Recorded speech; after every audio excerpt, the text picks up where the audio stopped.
How'd your dad do? Are you happy with your dad? I'm so proud of him. I think Are you he's happy great. with your dad? Yeah. Are you happy with your dad, Michael? Hello guys, welcome back to our channel Winsworld TV. So matapos nga ang laban ni former 8 World Division Champion Manny Pacquiao kontra kay WBC World Champion Mario Barrios na kung saan kitang-kita sa pagmumukha ng ating pambansang kamao na talagang napurohan ito at sinalo ng kanyang mukha ang malalakas na suntok nitong si Mario Barrios.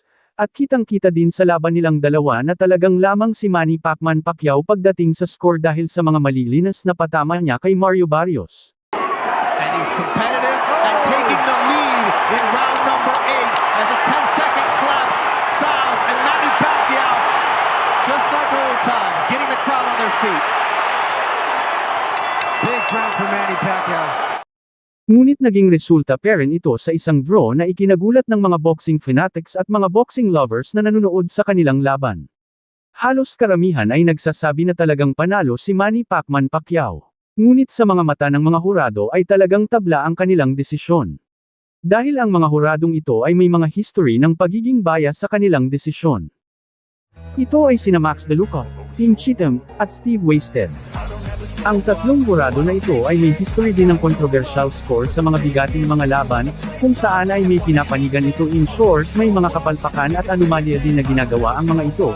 Unahin natin si Max De Luca, ang nabatikos matapos magbigay ng tablang score na 112-112 sa labanan Ryan Garcia kontra Devin Haney. Matapos mapabagsak ng 3 beses ni Ryan Garcia itong si Devin Haney ay nagbigay pa din ito ng tablang score, kaya dahil dito ay sobrang binatikos siya ng husto.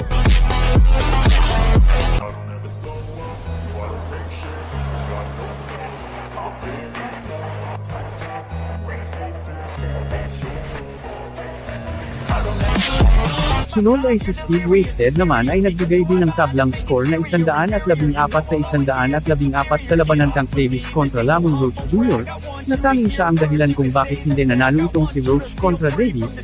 Sa kabila na kitang-kita at napakaliwanag naman na nanalo talaga si Roach kontra Tank Davis. He counterpunched Tank, took off some of the steam of the punch, but still, Roach leading with one into the lead. Davis fighting on even terms here in the 11th. At si Tim Cheatham naman, ay ang nag-iisang hurado na nag-score ng 115-113 pabor na pabor kay Haney sa naging laban niya kontra Machinko. Body shot that makes Haney. Loma backs off, making Haney come to him. Loma then surprises him by countering his jab with a Kaya dahil dito ay tinanong ang mga anak ni Manny Pacquiao kung gusto pa nila na magpatuloy si Manny Pacquiao na lumaban sa ibabaw ng boxing ring. Ayon sa anak ni Manny Pacquiao na si Jimil Pacquiao ay gusto na nila na tumigil na si Manny Pacquiao sa pakikipaglaban sa ibabaw ng boxing ring. Masaya namang lumabas ang mga anak ni Manny Pacquiao at proud sila sa kanilang daddy. Samantala makikita talaga sa pagmumukha ni Manny Pacquiao na talagang napuruhan ito sa malalakas na suntok ni Mario Barrios.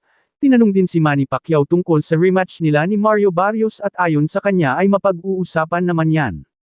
Ito ating pakinggan ang sinabi ni Manny Pacquiao.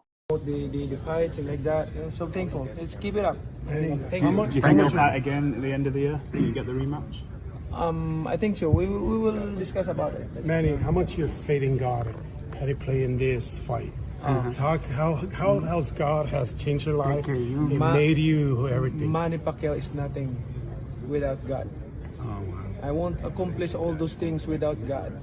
That's why all my earnings since before until now, I able to help thousands upon thousands of families in the Philippines because that's the only thing that we can leave behind, the legacy. When we're gone, they will remember us, even to those next generation. That's the most important thing. That's the purpose of life. Thank you for watching. Salamat sa inyong panunood. This is Winsworld TV. Saying peace, love and good vibes lang tayo lagi, okay, alright.